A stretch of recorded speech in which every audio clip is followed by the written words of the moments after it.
People always say, why do the English say jolly? What does that mean? Well, we use it like we do here in the States. It's, happy, but it's also to emphasize something. So it's like jolly, it was a jolly big storm, or means it's a very big. So you'll hear English people use the term jolly, but I'm not using it in that way today. Before I get going, I would like to ask Sandy to come up here just for a minute. I've got really good news. Come here. Sandy, we have hired Sandy. The Satya Center has hired Sandy to be our administrator, our office administrator. So congratulations. So Sandy and I are working together and filling in for some of the tasks that Lyle and Claire had been handling over the course of the years, which is primarily our financial. Lyle, was our treasurer, and he has stepped down from the board for the moment while he's tending to taking care of his wife Claire, who needs daily around-the-clock care at this point. And so Sandy has stepped in to not only fill in some of the tasks that they were doing on a bookkeeping basis, but also in the office and corresponding. And so you'll be seeing and hearing a lot more from Sandy. And if you have any questions, don't come to me. So thank you. Yes, I will get your questions to Reverend Allie. So welcome, and thank you, Sandy, for joining our administrative team. There's actually stuff that goes on behind the scenes here to make sure that we are having wonderful events like this, and our classes, and all of the business that goes on behind the scenes. There's quite a bit. I'd say maybe 60 hours a week worth of stuff that goes on to make sure that we're creating a community that really supports, an organization that really supports the community.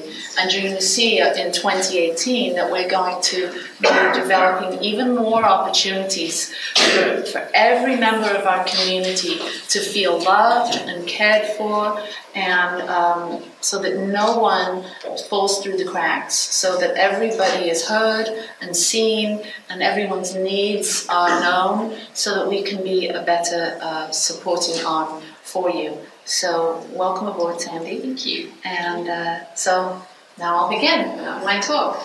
Last week I heard that Dr. Pam was kind of fabulous and over the top. Really fabulous. You had everyone laughing and everyone opening up to these principles and practices. So thank you very much, Dr. Pam, for filling in.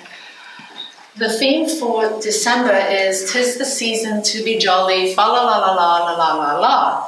It's a long theme, and so I thought, well, I'll pick one word from that today, and it really is the word jolly. And so at the end of my talk, I have a fun way to look at the word jolly.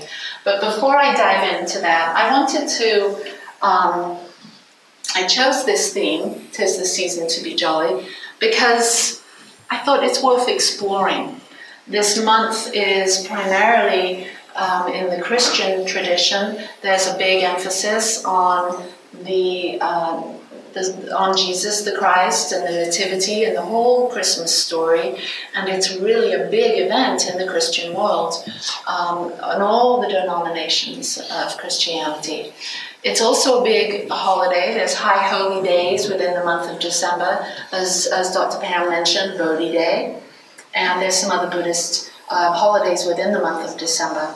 Also, Islam and Judaism is celebrating Hanukkah this month, and Kwanzaa from Africa. So we're not just focusing on the Christian celebrations, but we're honoring all of those that are celebrating this month and tuning in to their spirituality, their God, their connection to the divine. So I know that all of us come from different backgrounds, and so we honor that here. And the teachings of Science of Mind, or the teachings here at the Satya Center, aren't to replace religions, other people's religions, or your religion, or my religion. They are to enhance your religion, and also to, if you don't have a religion, if you're not from a faith-based tradition, then the New Thought movement, which Satya is a part of, might be enough to support you on your spiritual path.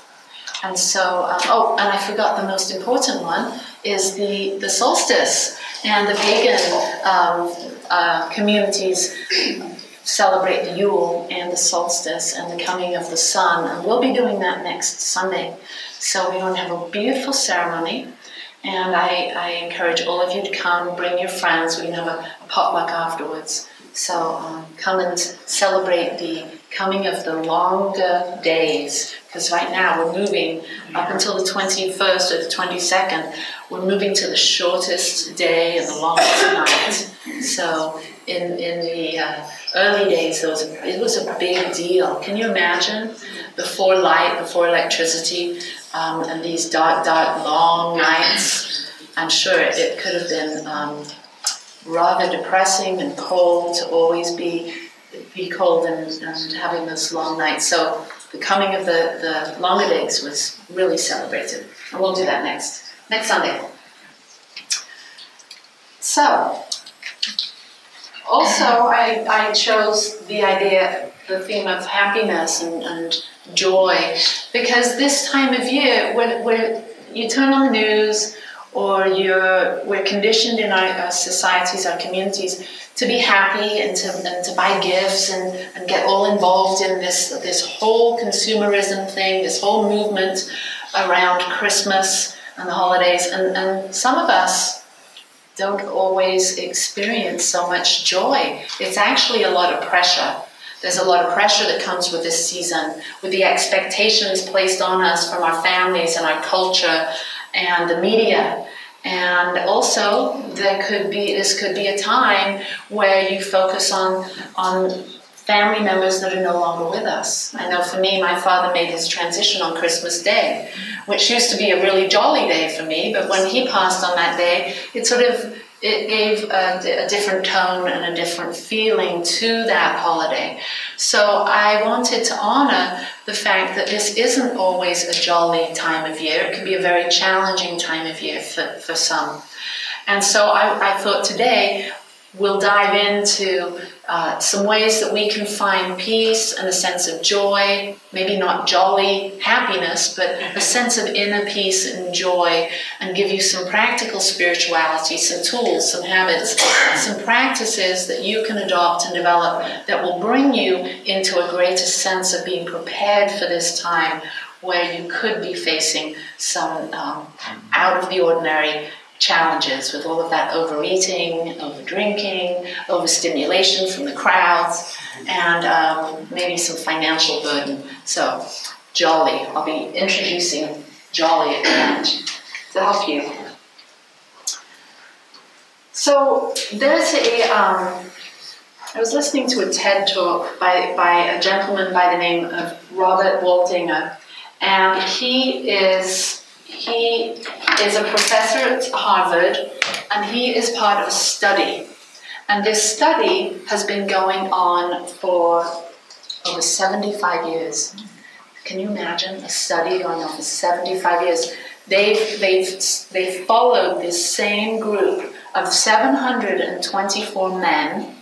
They started back in I think it was 1936. And they studied these gentlemen to find out what was the cause of happiness and peace. And so in this study, well, let me back up a minute.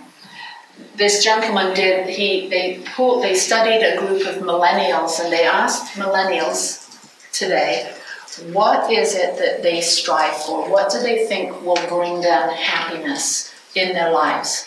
And the number one thing for the millennials, 80% said their major life goal was to get rich. And then 50% said another major life goal was to become famous. Interesting. With this big emphasis these days on working hard and getting a career and putting most of your energy into your work and your career, thinking that that might be something that brings us happiness. I have to question this. And based on the studies from this Harvard study, what was the name of the study? Harvard study of adult development, the longest running study of adults that's ever been done. And they primarily asked them about their health, their relationships, their work, all areas of life. They had doctors on board with this, so they did brain scans and tracked them medically, emotionally, physically. They interviewed their children, their spouses. And so some of the interesting statistics that came out of this study is that the one thing that really resonates, or across the board, the lessons that were learned from this study was that good relationships keep us happier and healthier. It wasn't about the money they made, because half of them were Harvard sophomores that went on to become doctors and lawyers. One became a president, I don't know which one. And then the group of the study were people in the Boston area from very poor families that were very disadvantaged families that were studied also. So this was a real mix of people. And these individuals now in their 80s have been asked and tracked. And the one thing that they found when they look back at these individuals when they were in their 50s, it wasn't the money they were making. It wasn't their fame or fortune.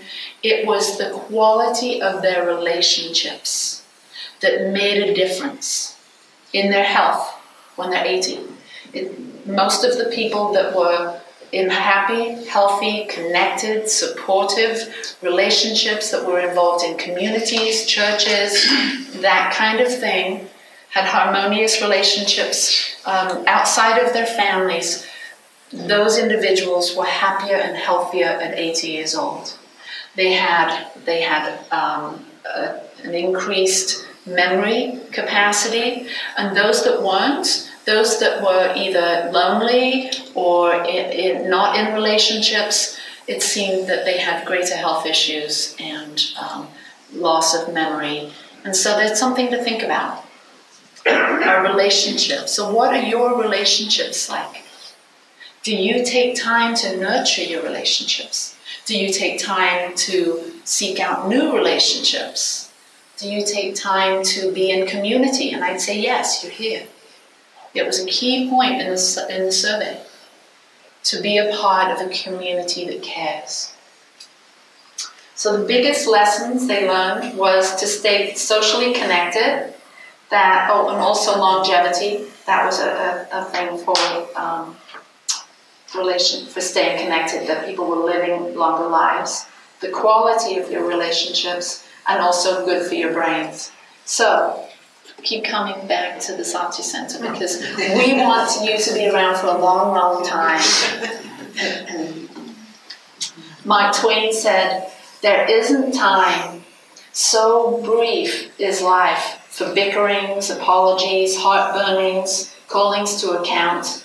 There is only time for loving, and for an instant, so to speak, for that." So could you make time for more loving? Could you take time to nurture your relationships? To maybe less screen time and more FaceTime, one-on-one FaceTime, people time? Maybe more long walks and less by yourself time? So the word jolly, Jolly, joyfully opening to love, life, and yourself. Joyfully opening to love, life, and yourself. So I want to explore that. The Dalai Lama said, happiness is not something ready-made. It comes from our own actions. We get to decide. That's the thing here at the Satya Center. We take responsibility for our own happiness. We take responsibility for our own spiritual journey. We don't place that on something or someone else. So we take responsibility for our own happiness, and it comes for the most part, from the actions, from the things that we do in life. So, being responsible for our own happiness, for our own sense of joy in the world. And then O for open. So I have a little exercise. And this is to examine the idea of being open versus being closed. So I want all of you to sort of crunch down and just play with me here. Pretend I'm your teacher and you have to do what I tell you. So I want you to sort of just crunch in for a moment and sort of hold on to yourself and feel really tight and say to yourself, I feel happy. Okay, now release that pose. Did you feel happy? No. No? Okay, all right, so stand up. Okay, so now I want you to open up your arms. Open them up, and I just want you to shake your and say, I feel depressed. Okay, now sit down. Okay, so did you feel depressed? No. Okay, so that is an example of being closed and being open. But a lot of us go through our life kind of to ourselves, feeling closed, especially us introverts. We think, oh, it's just easier to be by myself.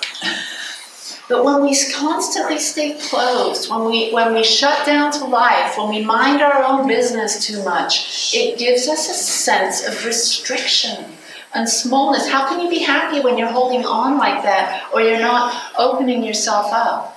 So, jolly, you're responsible for your own joy. You open up to life. You stay engaged and keyed in. And not when someone makes eye contact with you, you don't look away. Stay engaged and see if you can remain open and connected. Because Spirit, God, the universe is seeking connection through each of us. We are the way that the universe shows up as the divine.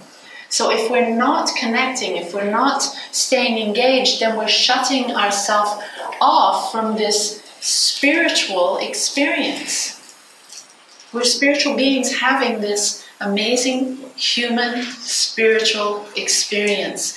But we could live our whole lives from start to finish being shut down and closed off and not engaged and not see this as a spiritual experience. This is where the divine is. This is where God is. It's in this moment, every moment, all the time, with whomever you're with. That's where God is. That's where God is having an experience with, in, and through, and as you, and as each other. So we stay engaged to life by staying open and staying happy, responsible for our own sense of happiness. So loving life, it's your choice. So are you kind? Are you caring? Are you loving? The Dalai Lama says, this is my simple religion. There is no need for temples, no need for complicated philosophies. Our own brain, our own heart is our temple. The philosophy is kindness. Kindness. Now this is an individual that's done a lot of studying, a lot of meditation. The Dalai Lama makes it his business to travel around the world meeting all kinds of religious leaders, all kinds of leaders in not just in the religious world, in the secular world. He's a big studier of science. And he says it's about kindness. So we get to practice kindness. Do you love life? Are you kind? Are you out there? There's a wonderful book called Happy for No Reason. And it's written by Marcy Shimoff. And she's a woman that wrote all of the women's chicken soup, thank you. Chicken soup for the soul books. And she's written this book, Happy for No Reason. And she says, there are two types of people. People who spend their time and energy to resolve problems, and the ones who understand their illusionary nature. So how many of us have been raised in families that are out to fix problems. Life's kind of a problem. I'm kind of a problem. You're kind of a problem. So we're going to fix you, or we've got to ignore you, or we've got to do something to fix this problem. Well, what if there was no problem? What if that's just a conditioning? That's just something we've been taught. That's something that throughout the ages we've been led to believe in. What if it isn't true? I love these teachings because it has me exploring all kinds of things that I used to think were true. What if there are no problems? Life would be different if we had that perspective. But so many of us see life as one problem after another to try and solve and resolve.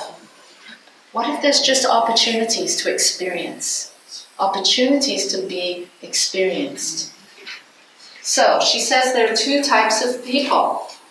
And so this might be something you want to look at as you're going through this week, as you're going through this holiday season. And instead of having an opinion or a perspective on this is a problem, simply saying to yourself, this is an opportunity for me to show up as loving kindness. This is an opportunity for me to put my spiritual teachings into practice and have my religion be kindness, like the Dalai Lama said. And maybe instead of addressing these challenges with a sense of trying to fix something, but just trying to be something, be the solution without activating the mind to try and resolve it. Just be, simply be you, loving, kind, all of those attributes of the divine that are within all of us. A sense of peace, and a sense of joy, a sense of strength and love, a sense of clarity, and a sense of wisdom. We can always bring that to any relationship. They're having fun, they're having more jolly good fun back there. You could practice this exercise. I want each of you to find 5 things in your life throughout this week. It could be a person, it could be a situation, a circumstance. I want you to be on the lookout to give an Oscar to those individuals or those situations that deem to get an Oscar from you for creating joy and happiness. Someone or something that you're really grateful for. Okay? You don't have to actually, what's your award? But you can just think, well, this is Oscar worthy. This experience. So it seems as though what we focus on expands. So as we draw our attention to that which we're grateful for, the universe will present more for us to be grateful about. So loving yourself.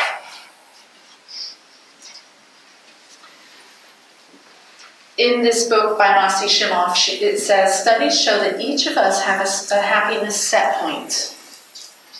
A fixed range of happiness we tend to return to throughout our life. That's approximately 50% genetic and 50% learned. In the same way you crank up a thermostat to get comfortable on a chilly day, you can actually raise your happiness set point.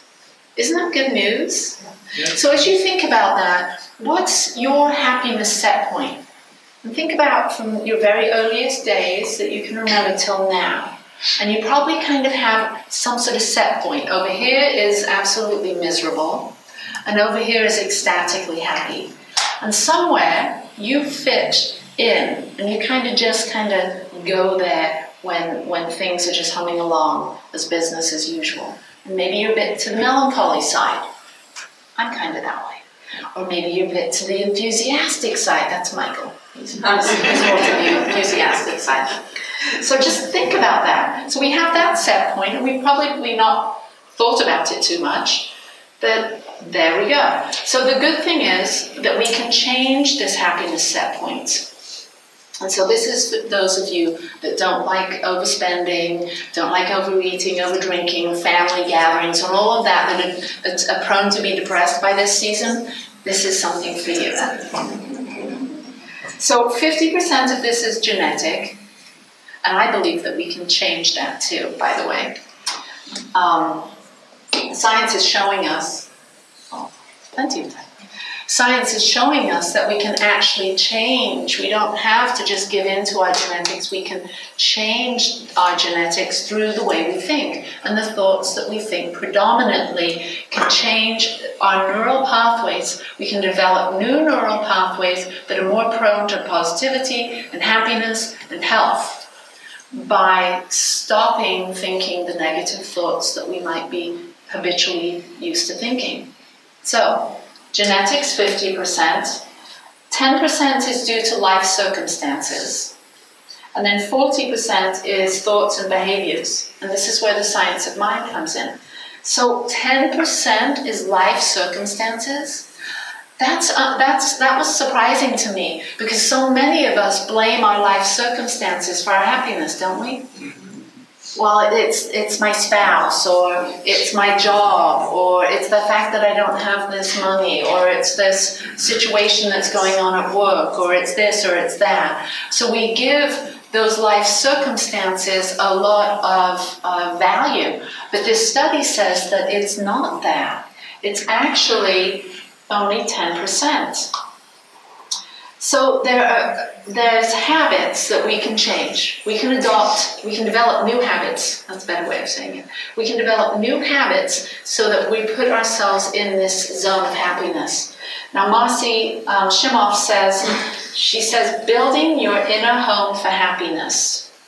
And she said there's a foundation to this inner home for happiness. So just imagine inside of you there's a little house that you're building, okay? The foundation, there's a foundation, then there's 4 corner pillars, and then there's a roof, and then there's a garden. Okay, can you all visualize that as you build your little home for happiness here? So the foundation is taking responsibility for your happiness, and not necessarily thinking that those outside things are going to be the things that bring you happiness, that you're responsible for your inner happiness. That's the very foundation. The 4 corners are your mind, body, heart, and soul. So the 4 pillars are what you're thinking, what you're feeling, what you're doing to take care of your body, and how plugged in you are to your spiritual life. So those are your 4 pillars at the corners of your house. And then the roof is your passion or your purpose. And then the garden is who are you surrounding yourself with? Who are you surrounding yourself with? And all these things will help you if you work on these things, if you have an understanding of these things and you give them some energy and time and attention. These things will help you to create this little inner house of happiness. So maybe you do meditation every day and you tune in and you build your little house and you take responsibility for that foundation, for your own happiness. And you make a decision. Because really, as we wake up to realize that we can choose, every thought we think is a choice. Now, it may not have been that way for most of your life, but now that you've heard this, good news, that you get to choose your thoughts, what happens when you think something negative? You can decide, well, do I choose to continue to think this thought? Is this thought helping me to establish a firm foundation? Or is this thought, this thought of fear, causing me to create a very shaky foundation? Can you feel, you felt the difference between being in fear and then being in happiness? There's a different tone to those feelings, and a different foundation is built, whether you're focused on fear or focused on love, happiness, appreciation, etc. So, there's 6 daily practices, habits for happiness. Okay, you got your pencils out? I'm just keeping my eyes open. So these are some habits that you might want to, if you're prone to these not being fa la la la la la la la, but being a blue Christmas. If you're prone to the blue Christmas perspective, then you might like to try these on. Number one is do something for someone else. Do something for someone else. I have a lot of depression in my family. And one of the key things that psychiatrists have told some of my family members, psychologists and such, is to do something good, do something outside of yourself, get involved, give, volunteer. And I've seen it make an amazing difference in people's lives. So find something of value to you. Find something that you know that you being involved with will make a difference in the world, and that difference is something that you're really passionate about. It could be here at the Satya Center. We have lots of opportunities for individuals to get involved. I know Michael's looking to build his team with the Empower program. There's opportunities in Ogden. There's so many fabulous, wonderful organizations, charities that are doing good works. Get involved. Get outside of your own mind and get into your heart by serving. So that's habit number one. Do something for someone else. How about this? Do something for yourself. Do you love yourself?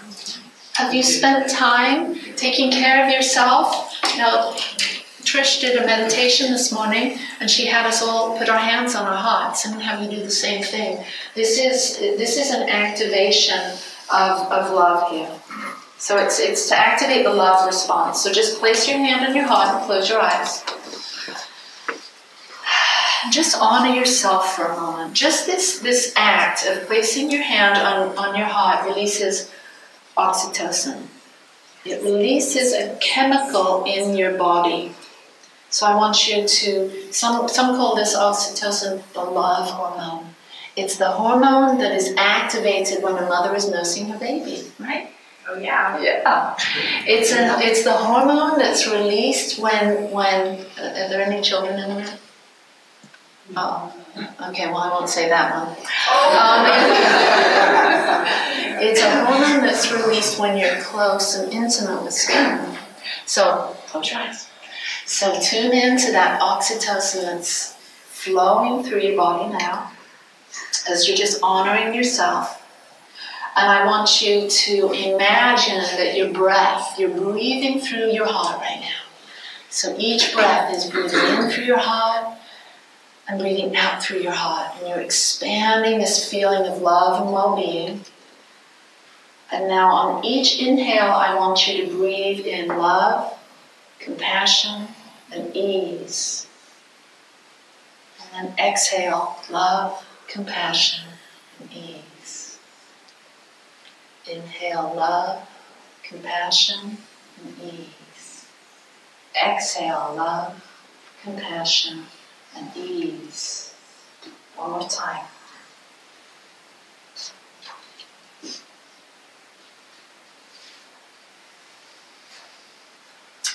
And now, go ahead and open your eyes. What happened? Do you feel any different? You did that. You did that. But so many of us are seeking something outside to make us happy. That drink, that video game, that TV show, that cookie. When we can simply tune into ourselves, you are amazing beings. You have all the power in the world to create the life you want to live and to be happy. Even in the most miserable of circumstances, you can do something as simple as touch your heart. Do something nice for someone else. We're going to get to the other ones before the children come in. Okay. Oh, do something I don't want to do that needs to be done. Oh, can you do that? Is there something that you need to do that you've been putting off? That can create happiness. Have you ever experienced the happiness that comes when you completed something you didn't want to do? Yeah, we'll try that one. Oh, here's another one. Physical exercise. You already stood up once, so we'll go back.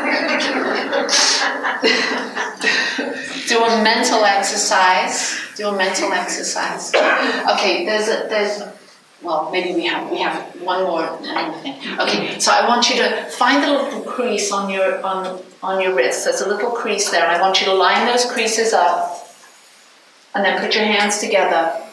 And I want you to see, is there one longer than the other? Yeah. Is there? Okay, take the shorter hand. You do this quickly. Take the shorter hand, and I want you to, without laughing, I want you to speak nicely to your hand and tell it to grow. Grow.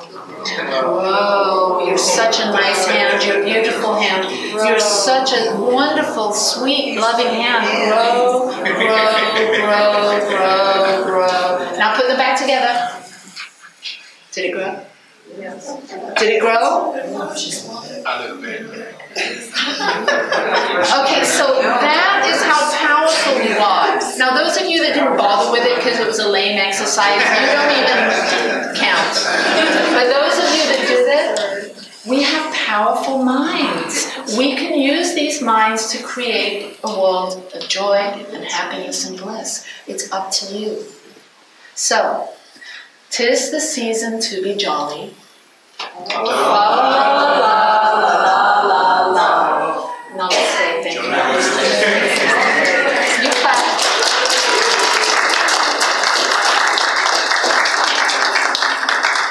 All right. So those kids back there are having such a good time. They're not in here. I need my sidekick. I need my Michael. All right, so now we're going to do our blessing of the offering. We are a tithing center here, and what that means is for us is 10% of everything we bring in, we send out to the community. This way we stay in this abundant flow, and we expand. So, are you playing? Yes, we're going to sing. We're going to sing. Yes. We're going to sing. We're going to have a song, everyone. So please take your offering, and we have a blessing of the offering. Please say that with me. Joyfully I give with gratitude, for I know that as I give, I am given. I allow the abundant nature of the universe